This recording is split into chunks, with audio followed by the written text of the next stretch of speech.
أعوذ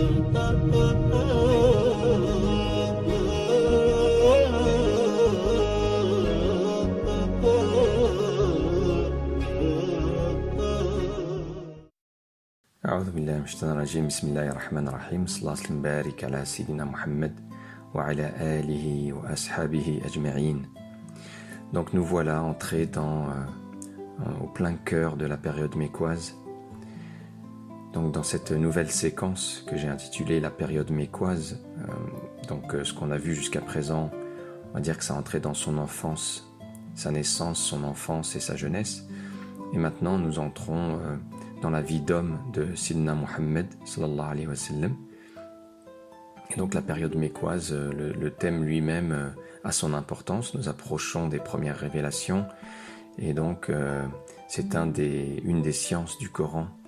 La période mécoise nous donne des informations sur certains versets lorsqu'ils sont descendus à la Mecque.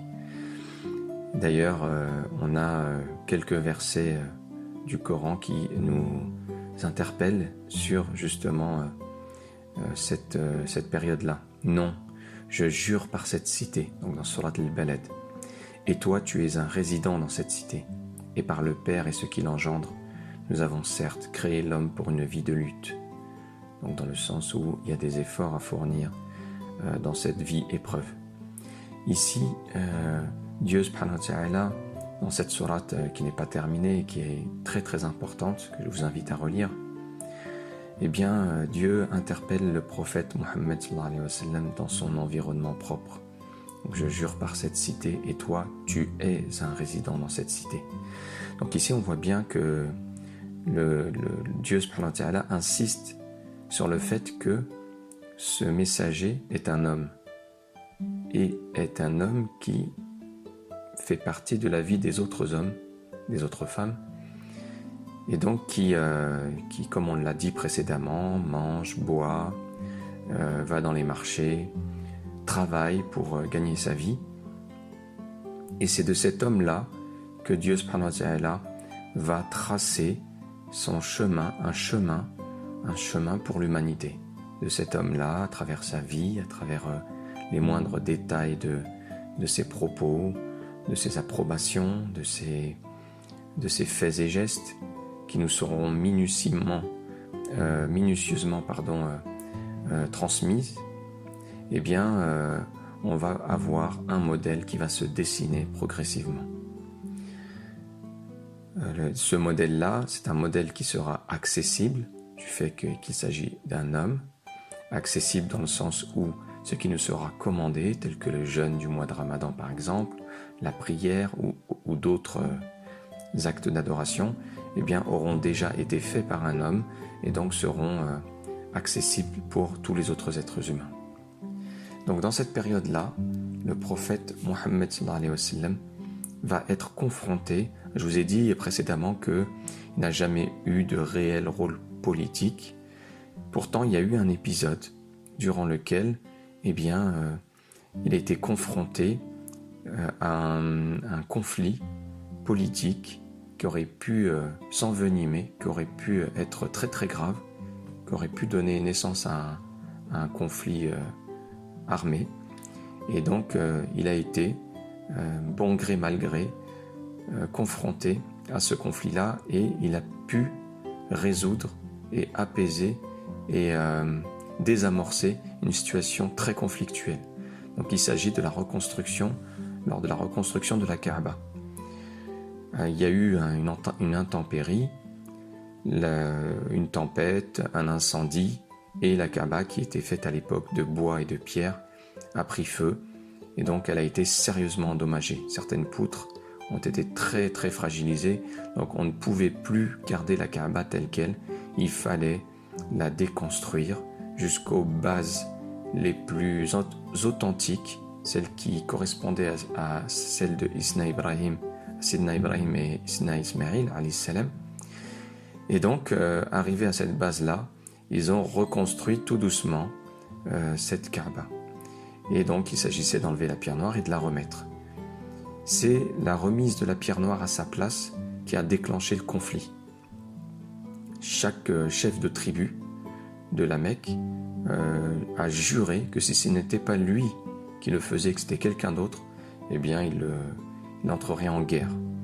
Donc chacun jurait, chacun jouait les grands yeux, comme on pourrait dire, roulait des mécaniques pour influencer, pour s'imposer dans cet événement-là qui allait sans aucun doute être marqué dans l'histoire, et donc ils ne voulaient laisser cet honneur à personne d'autre. Alors ils étaient là pendant de longues heures, arrêtés et bloqués par la remise de la pierre noire à sa place, et donc ils ont fini par essayer de trouver une solution, on va dire, diplomatique. Ils ont demandé à un doyen, donc quelqu'un de respectable, âgé parmi eux, de leur donner une solution.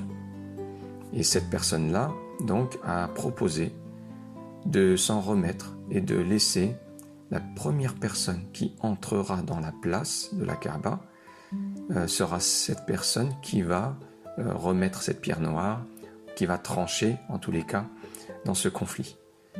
Et donc, tout le monde était tourné vers le lieu d'entrée indiqué par cette personne âgée. Et là, lorsque Mohammed ibn Abdillah apparut pour venir prier, non, pas pour venir prier, puisqu'il n'était pas encore, il n'a pas encore eu les premières révélations, désolé, mais en tous les cas, il est apparu, et les notables, les chefs, en le voyant entrer, se sont tous exclamés « El-Amin ». El-Amin, qui signifie en arabe le digne de confiance.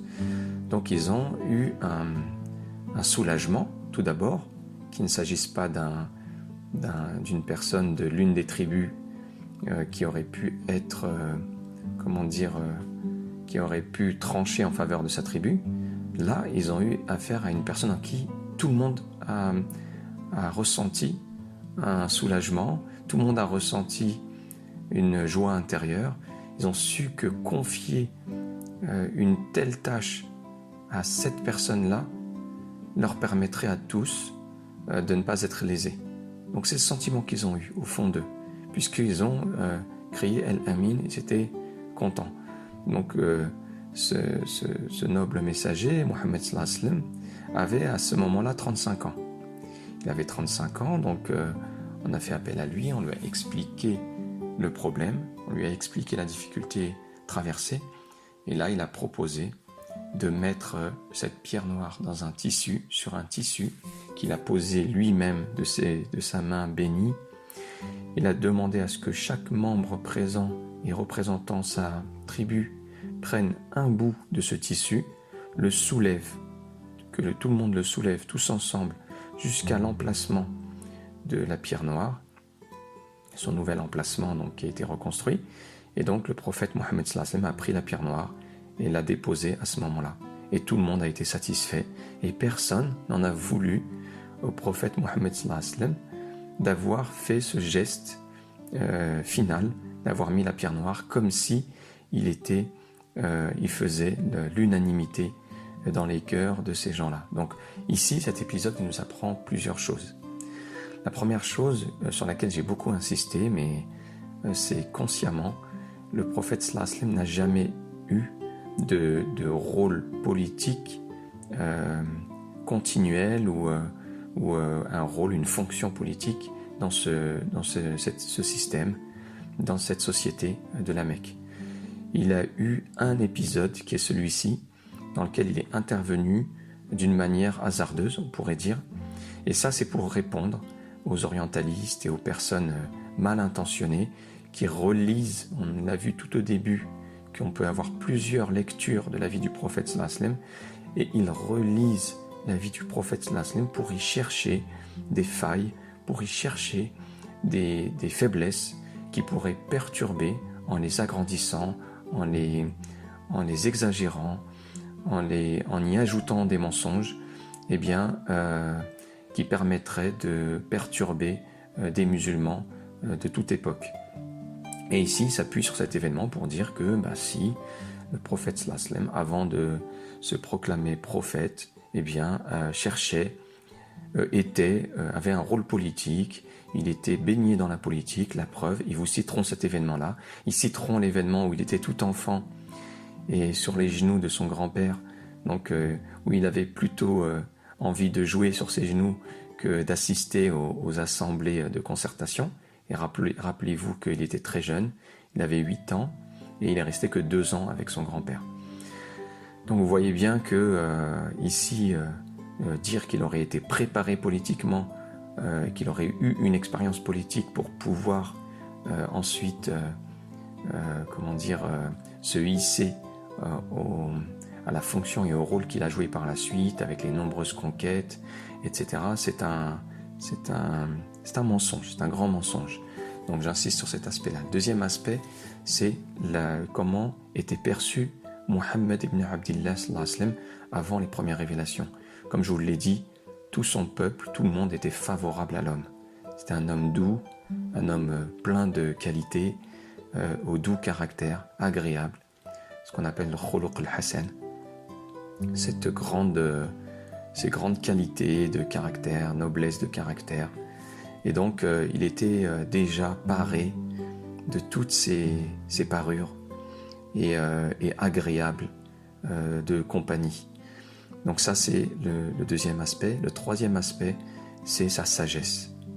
Il avait déjà, s'il n'était pas impliqué dans la politique, ce n'était pas parce que ce n'était pas parce qu'il n'en avait pas la compétence ou qu'il n'avait pas la qualité de savoir rassembler, mais tout simplement il avait comme je vous l'ai dit tout à l'heure, toutes les bases du système sur lequel se trouvait actuellement la Mecque. Il n'était pas de cette époque. Son cœur n'était pas apaisé par ce système qui comportait de nombreuses injustices. Et donc, il préférait rester à l'écart de tout ça. Et donc, ici, il a montré et il a prouvé sa compétence, sa qualité de pouvoir réconcilier les gens. Donc, réconcilier les gens en se mettant à la place de chacun. Alors, suite à ça, j'ai commencé à l'introduire en vous parlant de son écart de la société, son recul de la société. Eh bien, il a été attiré par des retraites spirituelles. Il a été attiré par l'amour de la solitude. Son grand-père, Abd al-Muttalib, avait déjà l'habitude de se retirer et de s'isoler pour méditer. Et le prophète Mohammed sallallahu alayhi wa sallam, étant enfant, l'aurait accompagné par moments. Et donc, il a ressenti à cet âge-là ce besoin de se retirer et de s'isoler.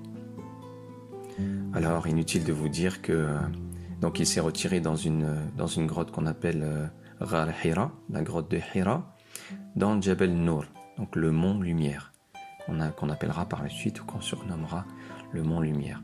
C'est là que les premières révélations descendront. Donc, cet amour de la solitude, comme je vous le disais, qu'est-ce qui a bien pu appeler cet homme à se retirer et à s'isoler? Alors bien sûr, personne ne pourra imaginer dans toute sa profondeur ce qui se passait dans le cœur du prophète sallallahu alayhi wa sallam. Mais suite à ce qui nous a été transmis, suite aux expériences aussi de cheminement des uns et des autres, eh bien on pourrait apporter quelques éclaircissements sur cet isolement. Rappelez-vous que Dieu subhanahu wa ta'ala est en train de faire cheminer celui qu'il aime le plus dans toute sa création, donc Mohammed sallallahu alayhi wa sallam. Et donc cet amour qui est en train de grandir dans la poitrine du prophète sallallahu alayhi wa sallam, puisqu'il était clairement et il était évident que ces retraites, cet isolement n'était pas une simple retraite de recherche sur la société ou de réflexion philosophique non, il y avait bel et bien dans son cœur un élan, un besoin, une recherche de ce Dieu en qui il croyait. Rappelez-vous l'échange qu'il y a eu entre le moine Bahira et lui-même. Donc déjà tout jeune, il croyait en un Dieu unique. Mais cette recherche, ce besoin qui était en lui, eh bien il commençait à être inassouvi, commençait à être sur sa faim. parce qu'il voulait en savoir plus, il voulait comprendre, il voulait... il cherchait quelque chose, il était en recherche de quelque chose. Donc le voilà, s'exilant ou s'isolant plusieurs jours et plusieurs nuits. Il revient de temps en temps auprès de sa famille pour recharger en dattes et en eau, mais il mangera très peu, il jeûnera de longues heures, et puis il évoquera Dieu, il le cherchera avec son cœur, il l'appellera, et en parallèle, eh bien, il se posera la question sur son rôle, sur ce qu'il peut faire pour améliorer son environnement. Il essaye déjà par le biais de sa vie de famille, par le fait de donner en aumône aux plus pauvres, aux orphelins, mais il est triste de la situation de son environnement immédiat. Et quoi de plus normal pour un cœur qui a été créé pour être une miséricorde pour l'univers. Donc on ne peut pas rester inattentif ou ne pas prêter attention à la misère et à la souffrance des uns et des autres. Eh bien, c'est dans ce contexte-là que les premières révélations vont descendre. Aïcha rapporte ceci au sujet des premières révélations, radiyallahu anha, que Dieu l'agrée. L'ange se présenta à lui et dit « Lis, iqra ». « Je ne sais pas lire », dit le prophète sallallahu alayhi wa sallam. L'ange le saisit et le pressa jusqu'au point de l'étouffer. Ensuite, il le lâcha et reprit « Lis ». Le prophète sallallahu alayhi wa sallam répéta « Je ne sais pas lire ». L'ange le saisit une seconde fois au point de l'étouffer. Après quoi il le lâcha et il dit « Je ne sais pas lire ». L'ange le saisit une troisième fois au point de l'étouffer. Ensuite il le lâcha et à ce moment-là, lui demanda de lire « Lis ». Et le prophète Mohammed sallallahu alayhi wa sallam de répondre « Que dois-je lire ?» Donc, ne pouvant certainement pas supporter une nouvelle étreinte au point de l'étouffer, là, il cède et lui demande qu'est-ce qu'il doit lire, de quoi s'agit-il, pour que cette scène soit aussi curieuse, soit aussi... Alors, ce qu'il faut savoir, c'est que avant cela, le prophète sallallahu alayhi wa sallam, en sortant de sa grotte, eh bien, et sur le chemin, en allant à la grotte, il entendait des voix qui le saluaient. Rappelez-vous qu'à sa naissance, il a été annoncé dans toute la création. Et chaque créature essayait de le saluer. Donc, le moment où il allait être prophète était imminent. Et le prophète sallam, par cette préparation aux révélations à laquelle Dieu l'a soumis en l'attirant dans l'isolement, à l'amour de la solitude, eh bien, des voiles vont commencer à tomber. Des voiles vont commencer à tomber et il va commencer à voir des choses. Donc, il va faire des rêves prémonitoires, des rêves qui vont se réaliser exactement comme il les a fait, et donc des choses qui sont curieuses pour lui, qui sont nouvelles, et il va entendre ces voix. Et donc, il est quand même inquiet. Il a quand même une inquiétude. Il a peur de devenir fou. Il a peur d'être ensorcelé. Il a ses inquiétudes, puisqu'il n'a pas d'autre explication dans sa société que ces choses-là, pour expliquer ces choses-là. C'est tout nouveau, le fait d'une prophétie après plusieurs siècles. Donc il n'est pas du tout baigné dans cet environnement, et c'est fait exprès. C'est parmi les signes que Dieu a fait de le faire grandir dans un environnement où il n'est pas question de prophète, il n'est pas question de livre de Dieu, contrairement à Médine, où les gens côtoient les Juifs et sont donc beaucoup plus familiarisés aux prophètes. Mais lui, pas du tout. Donc, les premières révélations à travers Jibril alayhi salam descendent, et Jibril alayhi salam, comme pour le sortir de cette... vous savez, quand vous êtes dans les vapes, que vous commencez à voir des choses qui sont pas très claires, que le voile se lève et que c'est un peu flou, eh bien, Jibril alayhi salam va le serrer très fort. Comme quelqu'un qu'on sort de son rêve en le secouant brusquement. Et là, il est conscient qu'il se retrouve dans une réalité. Donc c'est une des explications qu'on pourrait apporter à cet ange qui le serre très très fort. Imaginez quand on serre au point d'étouffer quelqu'un, eh bien il y a une force qui est surhumaine. Et donc il est serré une première fois, il est serré une deuxième fois, il est serré une troisième fois. Et là le prophète sallallahu alayhi wa sallam, il est conscient qu'il a affaire à un événement réel, qu'il a affaire à un événement qui est concret. Certains comparent cette étreinte que Mohammed sallallahu alayhi wa sallam a subie lors de cette première révélation, eh bien il la compare à ce resserrement de la tombe que tout être humain, musulman ou non, va vivre en étant mis dans sa tombe. Vous savez que là, l'âme va quitter le corps, puis va revenir. Il va y avoir quelques sens qui vont continuer à fonctionner comme l'ouïe, malgré que la personne est morte. Et donc, tous ces changements vont mettre la personne dans un état presque où il sera dans les vapes. Et le resserrement de la tombe, il est expliqué par le fait qu'il va réveiller cette personne. Il va l'amener à la réalité du monde de l'Barzakh. Le monde de l'Barzakh, c'est ce qu'on appelle le monde des morts. C'est celui qu'on rejoint et qui est intermédiaire à la résurrection, qui est intermédiaire, qui précède le jour où nous serons tous ressuscités pour ce grand jour du jugement. Et donc, ce monde de l'Barzakh, eh bien, quelque part, on peut faire un parallèle ici avec notre situation, puisque quand j'enregistre cet audio, nous sommes confinés, nous sommes dans le confinement lié au coronavirus, et donc on pourrait faire une analogie entre ce monde de l'Barzakh et notre confinement, parce que, eh bien, nous sommes tous confinés chez nous, nous sommes limités dans nos déplacements, et ça sera exactement la même chose dans la tombe. Certains auront que Dieu nous compte parmi eux, auront un élargissement de leur tombe et seront très bien à l'aise dans cet espace qui restera malgré tout limité. Et pour ces personnes-là, eh bien, il y aura la possibilité, pour les gens pieux, il y aura la possibilité de se visiter. Donc ici, c'est un peu ce qui est en train de se passer quand on a la chance d'avoir des moyens de lier des contacts à travers nos réseaux sociaux, à travers cette fraternité qui s'organise autour des mosquées, à travers des radios ou à travers des rencontres Zoom ou autres qui permettent de continuer à créer ces liens d'amour au sein de la communauté. Et donc tout ça nous permet, alhamdoulilah, de s'imaginer ou de se projeter sur le monde de Barzakh, qui ne doit pas être vu comme quelque chose de sombre, mais qui va être vécu de la même manière.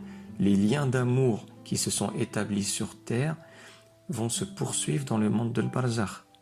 Ceux qui ont établi ces liens-là, qui ont fait des efforts, qui ont fourni des efforts, eh bien, vont continuer. Donc, j'ai parlé du resserrement de la tombe. Eh bien, voilà ces étreintes qui viennent réveiller le prophète sallallahu alayhi wa sallam, qui lui demande de lire. Que dois-je lire? Eh bien là, vous connaissez tous ces quelques versets. Iqra bismi rabbika alladhi khalaq, khalaqal insana min alaq. Donc, lis au nom de ton Seigneur, celui qui a créé, etc. Donc, c'est vraiment les premiers versets et le premier contact après plusieurs siècles de silence entre le ciel et la terre. Voilà pour ce premier épisode. Je terminerai juste avec les premières révélations, quelques mots sur les premières révélations donc, qui se sont déroulées durant la Mecque. Sachez que ces premières révélations-là ont traité de plusieurs thèmes. Ils ont traité de plusieurs thèmes, mais essentiellement, les thèmes tournaient autour de l'unicité de Dieu subhanahu wa ta'ala. Ils tournaient autour de le fait d'être bon envers les orphelins. Donc ils étaient limités sur le renforcement de la personnalité, de la foi, et qui venait renforcer et qui venait fustiger le fait d'adorer d'autres que Dieu subhanahu wa ta'ala. Voilà pour ce premier épisode. Wassalamu alaikum wa rahmatullah.